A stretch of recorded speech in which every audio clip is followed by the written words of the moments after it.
panel. We have some amazing stuff to show you, some great people to introduce you to. But first, before we do anything else, how's everyone's Comic-Con so far? Isn't it magical? I want to just share a quick text this just literally happened before I came up here. I was backstage, I got a text from my daughter Harley, and she wrote, "Can I borrow your car?" She's in Los Angeles. I said, "Yes, pick it up at the Predator panel because I'm at Comic-Con, bro." And she said, "That's this weekend?" I said, "What does it mean when a kid named Harley Quinn doesn't know when Comic-Con is?" And she says, "It means you failed as a parent, Kevin James." I said, "You know, the first time I came to Comic-Con was with Mallrats in 1995, which means this year is my 30th anniversary. It is my 30th. So Harley said, "You've been going to Comic-Con longer than I've been alive." And I said, "That's because Comic-Con is where you get to be a fan without having to justify it in a comments section. In real life, it's harder for someone to give you shit for cosplaying Batman when they're carrying a couple of boo-boos." Harley said, "Please tell me that's how you're gonna open the panel." I said, "No, I'm gonna remind the audience full of fans that everyone they see on stage at Comic-Con this weekend also started as a fan, man. They started their journey just like you as a fan, no different than all of them. So I'm going to tell the audience to be an unabashed fan of whatever media moves them, but always remember, dreaming up stories, creating comics, making movies, they can do this too. And it all starts with being a fan, because it's possible to love something so much you can go from sitting in the audience as an admirer to sitting on stage as a creator." And the kid wrote, "How high are you right now?" Well, kids, I'm high as hell because we're about to do Predator Badlands, man. Please welcome to the stage our panelist, director Dan Trachtenberg.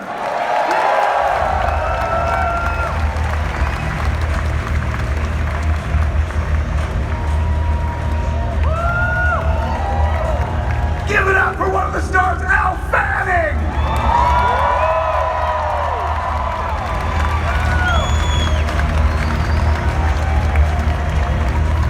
Give it up for the other star, Demetrius Schuster-Koloamatangi.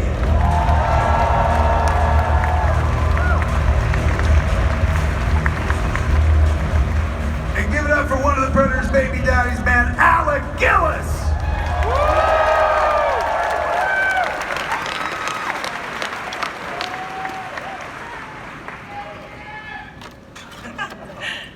All right, everybody's seen the trailer, I trust, so far, plus the reel that they just put up at the beginning. How awesome does the movie look? I'm here to tell you with the utmost surety, Dan was very kind, showed me the movie. It's fucking awesome. I absolutely loved it. It was my favorite Predator movie I've ever seen, and I've seen them all. But how I got up here, ladies and gentlemen, is I met Dan back in 2006. Yeah. I think it was. Yeah. 2006, and I was a filmmaker making films, and Dan was a podcaster, and Dan's was the first podcast that I was ever on. So Dan and his buddy, it was Geek Zone? Geek Drome. Geek Drome, yeah, that's it. Yeah. Came to the office and interviewed me, and like, we were sitting there talking for like 2 hours, and I remember being like, we don't have to stop? Like, what is this? They're like, it's a podcast, we can talk about whatever we want. And in that moment, I fell in love with podcasting, and in 2007, I started podcasting. So I've been podcasting since 2007. I stopped making good movies and started making podcasts. Dan, on the other hand, stopped making podcasts and started making excellent movies, man. When I saw him the next time, you had done Cloverfield Lane, yeah. First time I ran into him. And then the next time I saw you, you had directed the pilot for The Boy. That's right, yeah.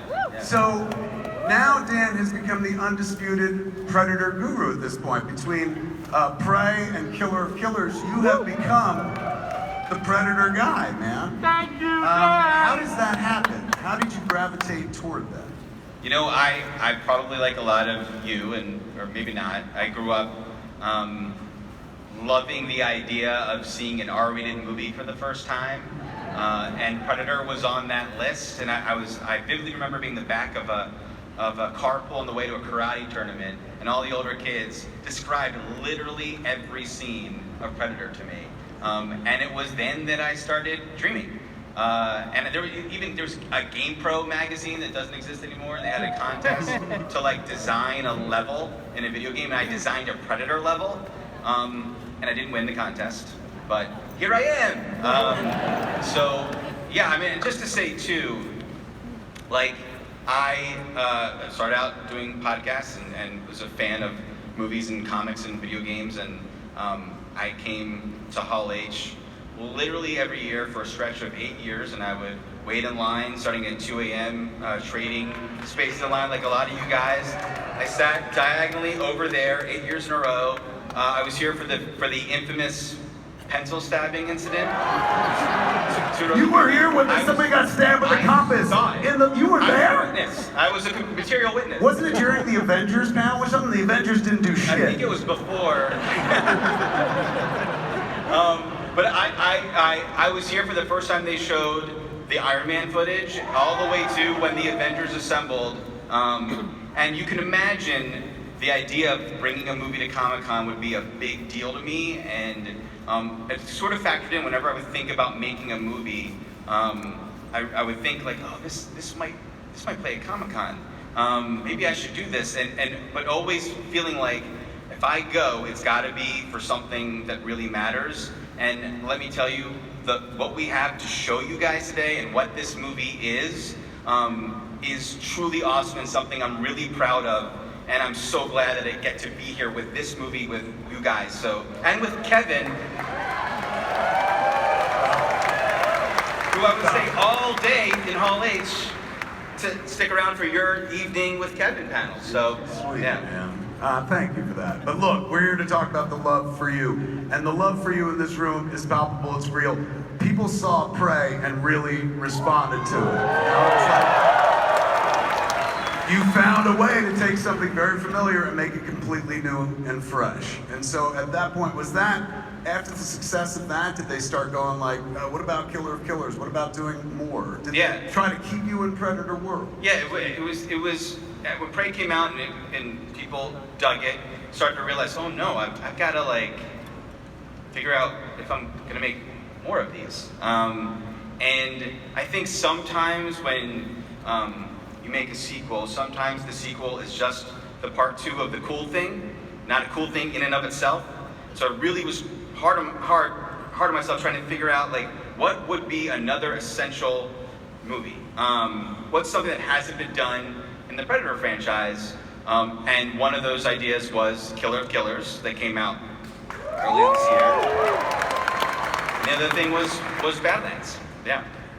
So Killer of Killers, man, we got a little clip to show some people some stuff right now, don't we? A little piece of something. Yeah. So we were working on both movies at the same time, and there were unfortunately some bits of Killer of Killers that were left on the cutting room floor, but recently we were able to sneak it back in. So we wanted to show you guys first what that is.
Schwarzenegger. What does that mean? So yeah, recently I had a little breakfast with Arnold. I was super self-conscious about what I ordered. You had breakfast with Arnold? Breakfast with Arnold, and get me to the waffles. So we talked a lot about the things we could make together, and he was very kind to approve his cameo in this, and we can now continue to cook up the things that may be in store for that guy.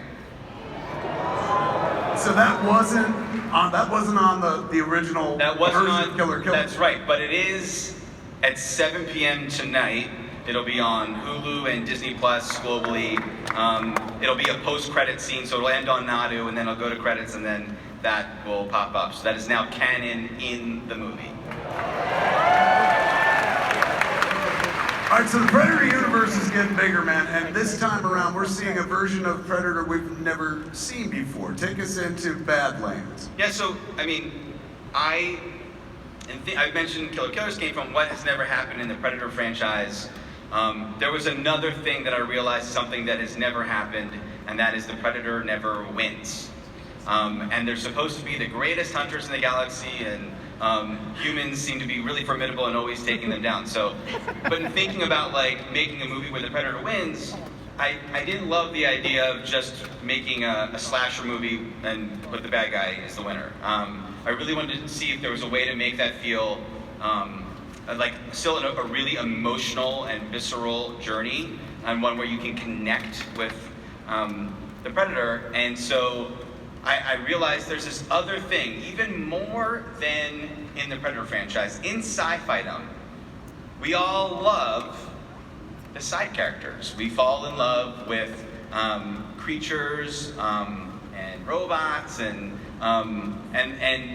they're often relegated to being the sidekick or the villain, never the protagonist. So that to me was the bigger deal, is hitching people on a ride. I know that it's really fun to go to your favorite theme park and ride a ride you've done a million times. But there's something really special about strapping into something and going up to the tip of that precipice and knowing that you have no idea what's going to happen next. And that very much is Badlands.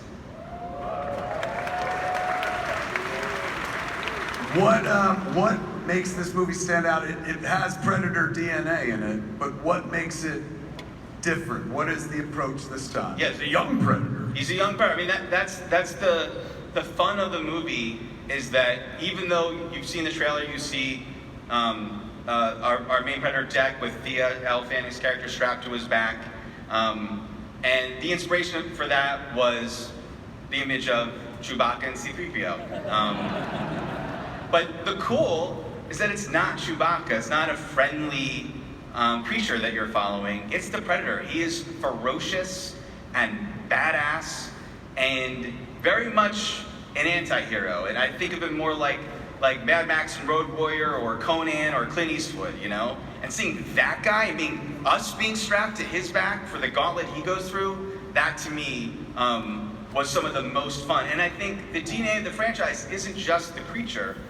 It's also like a combination of genres. Predator for me, I saw before I had seen a John Carpenter movie probably, so it was really the first time I was like, oh my God, it started out like an action movie, and then became a horror movie, and then was science fiction. It was all those things. So this time around, we're really taking you on an unexpected adventure thrill ride. It's akin to like the first act of every King Kong movie, or Mysterious Island, or any Ray Harryhausen thing, basically. Yeah. Now, Elle, when you see the script, are you like, oh my God, it's a sequel to A Complete Unknown? I wasn't strapped to Timmy's back in that one, but I like all of you. I'm so happy to be here, by the way. I don't think I've ever been to Hall H before. Welcome, Elle, to Hall H! Please, either. But maybe years and years ago, but I'm happy to be here. I, like you all, was a huge fan of Prey, and Dan, what he's done with this Predator franchise, it's really unprecedented. And reading the script, what really drew me to it is it has so much heart and emotion, and Prey really definitely had that, but what makes this one unique is that there's no humans in this film. I play a synthetic android, he's a predator creature, and at the same time there's so much humanity and heart, and a real friendship, an unlikely friendship amongst these two characters. And I was quite blown away by the script. It's a new genre for me. It was so many new physical challenges, acting challenges. I will say I do play 2 parts in the film, so there are 2 characters that I play. So there's a lot of dope, man. When I was watching the movie, like for the first part of it, it was Thea. And then when it switched up, I was like, I could see how this would be like acting magnet right there. Like I get to play 2 completely different parts, done and done. Totally, so exciting. And just to be with Demetrius, and he's speaking Yautja, a whole other language that he had to learn, and I had to learn that a bit. But we shot in New Zealand on these beautiful locations, and also Predator, you know, it's practical effects. Of course there's visual effects, but you know, Demetrius was there in the incredible suit. So you get to, it's not like you're acting against a tennis ball, you know, and we are on these locations, and I was really strapped to his back for hours and hours and flying through the air as a backpack and strapped to, you know, wires in rivers, and the wires were hooked up to trees and nature, and so the stunt team came up with all these different rigs that they'd never been done before, so there was a lot of firsts for me and for the whole crew. So I'm so thrilled. I can't wait for you guys to see it. Now, Demetrius, this is your first Comic-Con ever? Yes, sir. Give it up for the Virgin, man. What's your take on it so far? How do you feel?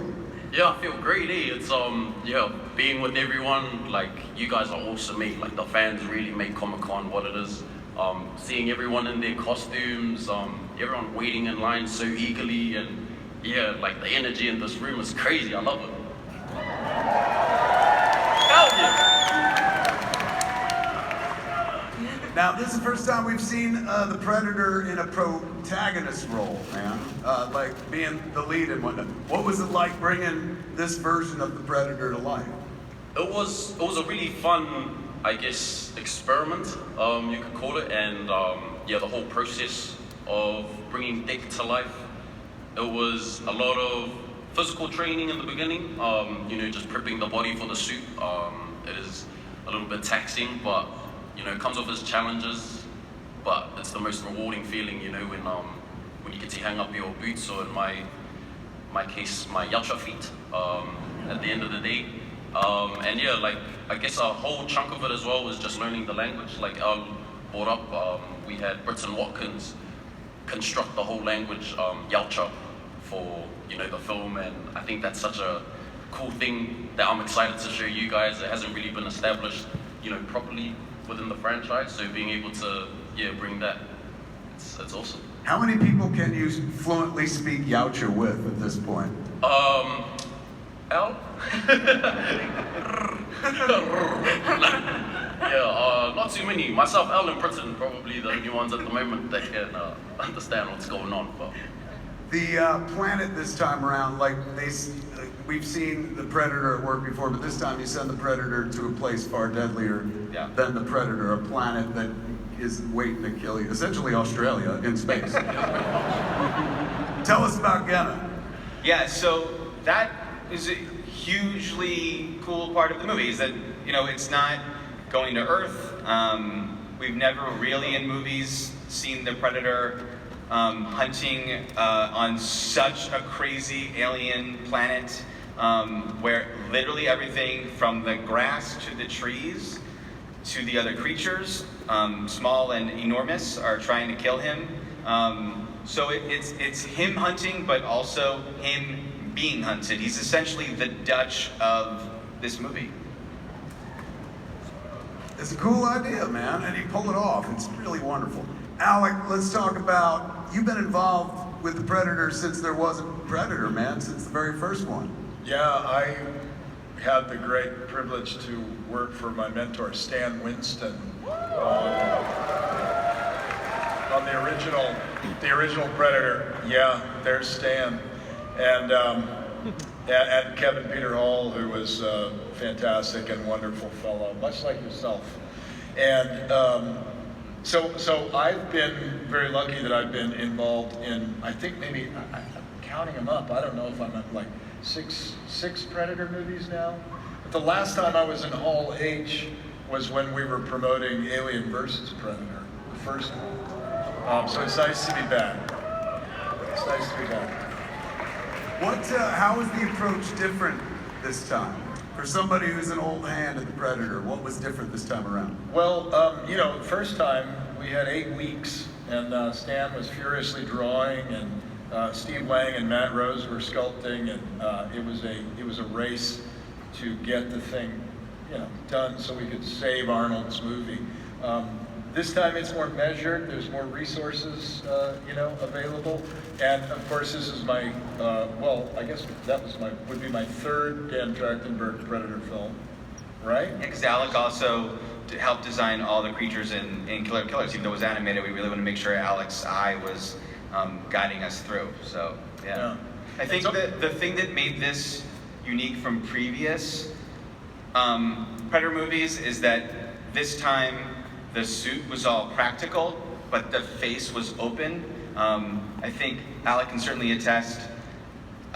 Usually, the Predator has this giant mask on him with a bunch of mechanics and wiring and electronics, and someone is off camera, typically Alec on a remote control, moving the mandibles, and that works just enough to get the exact amount of footage that you've seen in the movies. I promise there's nothing else usable that could be on the cutting room floor. And this time we really wanted to make sure that we could go to emotional places that have never happened in previous films. And so we developed this unique system where Alec went down and collaborated with Weta Workshop. And it became this beautiful, beautiful moment for me to witness of like old school, but still young at heart and awesome, but old school meeting. Weta Workshop, of course, started on the Lord of the Rings trilogy and have gone on to do so many amazing things. So it really was those masters coming together, and then of course all the digital artistry that is going to support it, and all being driven by Demetrius' performance. And it was like this time around pretty essential. Like in the past, they show his face. That was the big reveal in the first one. You're like, oh, and Arnold's got the funny line.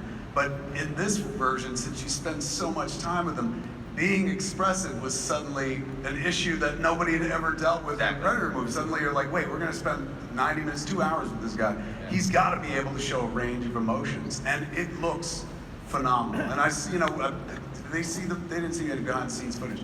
It's crazy. Like when I was watching the movie, which was unfinished, there are shots where it's completely done, and then there are shots where you see Demetrius fully suited up, but his face underneath, and he's given a hardcore performance. Yeah. I'm actually like playing the part, man. It was impressive as hell. Well, if I may just to finish Dan's thought, for me, if you guys who know me know I am a diehard practical effects artist. I've been doing it for 46 years. It's a hill I'll die on and be buried under.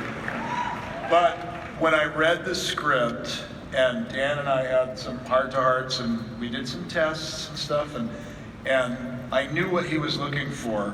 And Stan Winston's words came back to me. He said, "We do effects to serve the story and the director's vision."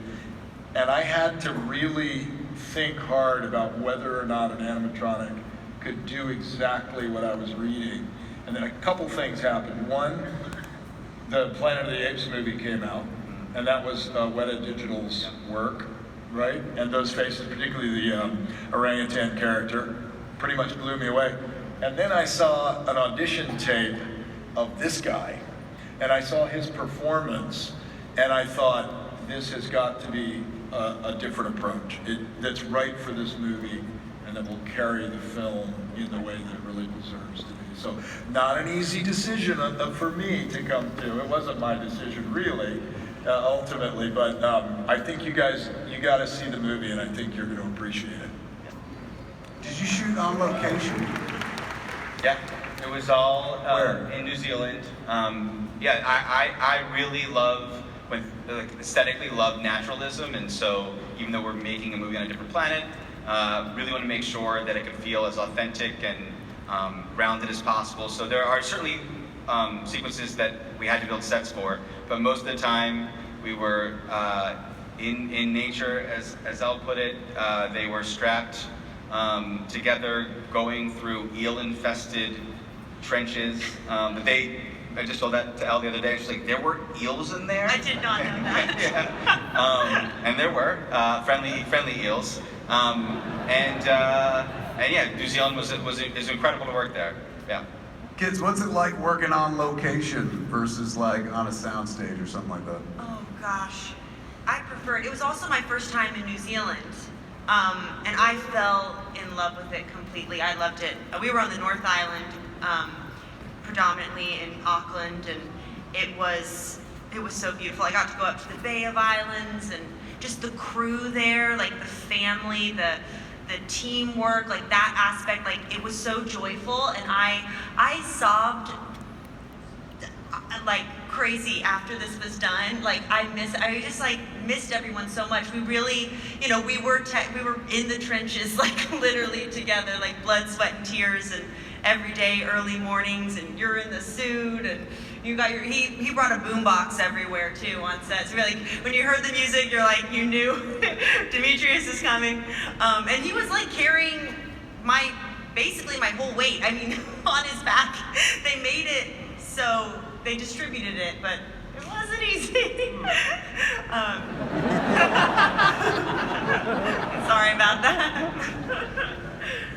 How's your back, Demetrius? Yeah. Oh yeah, it's fantastic. No, So, not good. no. It is incredible that when we first started in prep, trying to figure out how we're going to accomplish Demetrius and Elle paired together, the backpack of it all, we came up with like 5 different crazy things. One was a wire system, the other was a wheelbarrow system, and of course some digital support. We ended up using literally all of it throughout the whole movie until one day Elle was like, wouldn't it be cool if we could just like do this just physically? Like, why don't I just trick everyone and lift my body in a weird way to make it look like, and we'll just walk backwards? And I was like, if we could pull off that magic trick and do it practically, how cool would that be? And then we did it, and it was awesome. And then we just did that for the rest. After all those wires and everything, the coolest bits of the movie and the most natural feeling is Elle just walking backwards with Demetrius. Pretty cool.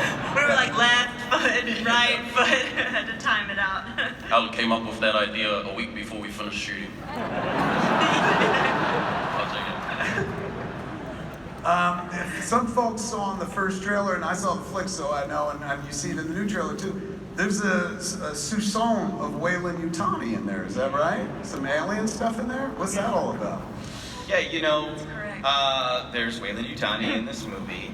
I had that image of Chewbacca and C-3PO, and the idea, I was very focused on there not being any humans in the movie, because I knew as soon as we put one in, that's where all of us would start paying attention to, and then we would lose behind like the real cool, which is Predator as protagonist. So the next thought was like, okay, Predator and a robot. It'll be a really human story, but it's about a predator and a robot, a creature and a robot. And then I thought, I know someone who makes robots. And so that was the Weyland-Yutani of it all, and that of course leads to even more cool ideas. But I think sometimes people that are dabbling in cinematic universes, there's a seduction to grab all the action figures and smush them together, and I really didn't want to do that, and really wanted to make sure that if we ever do something, it would be a little bit more elegant. So. But is this is the shape of things to come? Are you heading? Since you are the Predator guy, and if you're throwing in a little Weyland-Yutani, does that mean one day you're going to be the Alien versus Predator guy as well? Wouldn't it be cool? Wouldn't it be cool? Wouldn't it be cool? Yeah. I honestly I sat with you many years ago, and you gave me the gift of podcasting, which has made my life so much better and enriched my life. And I was so proud to sit there, and it's weird to say proud because it's not like we're tight or we grew up together and shit, but I was like, God damn, this guy's like the real deal, man. And after the screening was done, you were talking about like, hey man, we're gonna show some stuff at Hall H. And he gave me 2 options. You were like, we're gonna do this, this. I said, you should do this. Tell them what they're about to see. Yeah. So there's. Well, how much time left? We got 15 minutes. Now's the time. So why don't we just show them the first 15 minutes of the movie? Yes! Are you ready to watch the first 15 minutes of Set it up for him, Dan.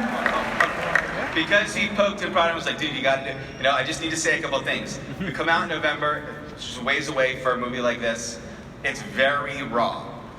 There's a lot of unfinished VFX work. The score is all temp score, the sound is all, none of that's real. There'll be a lot of placeholders for things. But I know that this crowd appreciates a little bit of a peek behind the curtain.